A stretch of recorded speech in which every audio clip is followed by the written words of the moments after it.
Hey, what's up guys? My name is Treka and today I'm with a French hero living in Syria. His name is Arthur Lanternier.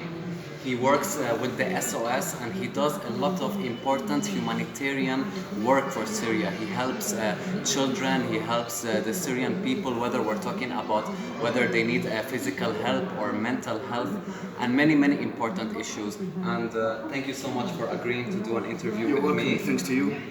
Can you please just tell the people watching what is the nature of your work here in Syria? Sure. So I'm working for a French association, which name is SOS Cristiani. We're working here in Syria since 2013. And actually, we have two main objectives with the association. The first one is to make the Syrians stay in their country. I know it's a tough mission, it's not easy, but we're working on it.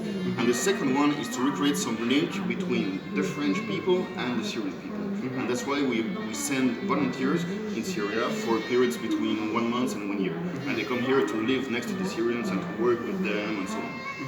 And throughout your experience here in Syria, what have you seen throughout these years? Has there been an improvement in the situation in Syria or not? Actually, yes. It depends then when you are where you are. I mean, like when you are in Damascus, maybe the situation is better and more safe. Even if tomorrow, like by the way, there has been an attack in Damascus, but still, like Damascus can really feel like peace and a good situation.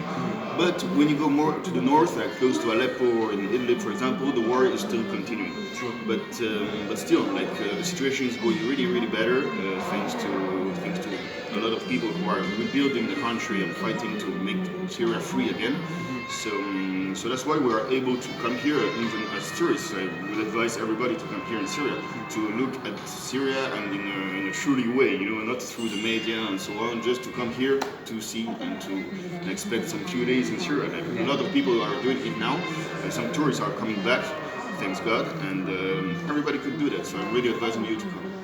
Can you just explain also like what are the program and services that you and your the SOS is providing for the Syrian people? Of course. So as I told you, we want the Syrians to stay in their country. So how do? We need to create the conditions to make them stay in Syria. So first of all, we are working, let's say, on three main points. The first one is education. For example, in Aleppo, we have more than 250 children who are coming daily in our center to take some languages lessons, mathematics lessons, any kind of lessons to help them to get better at school and so on. We are trying to work on the psychological aspect of those children because, as you know, they suffered a lot those last years because of the war. So there is a huge work that people need to do on the psychological aspect. That's Very really true. important. Very true. This is the educational part. Then we are working on rebuilding houses, rebuilding shops, rebuilding churches as well, like religious monuments. So it's really important because if we want the Syrians to stay here, they need to have a house, they need the children to go to school, they need all these things. And the third point is more about emergency help and donations to poor families, to poor old people who most of them really they are alone in their houses. So we go there just to meet them, to talk with them, and to give them the primary needs, And so those are the 3 points: education, reconstruction, and donations, emergency help. Can you tell us more about the donations? Do you guys agree donations only from private donations or? Like you mean the money that we get? Yes. Yes, that's what we wanted since the beginning when we created the association. We want to be independent, so we don't receive any money from governments or public institutions. We only receive money from donators, private donators. We have more than 100,000 donators in France, but in Italy as well now because the association is now expanding in Europe, so in Italy, and I'm taking care of it with Sebastiano Caputo, my colleague. And so yes, the money comes only from private donators. That allows us to have a certain independence in our work. Okay. If someone in the West watching right now is interested in donating to SOS, how is is there a link? Is there a website? Of course, it's really simple. We have our website, which is called soschrétien.fr. So it's a French website, but you have the English version as well. So please, guys, don't hesitate. Go on the website just to see our work, first of all. And then if you want to help us to help the Syrians here, that would be great, and I would really appreciate that.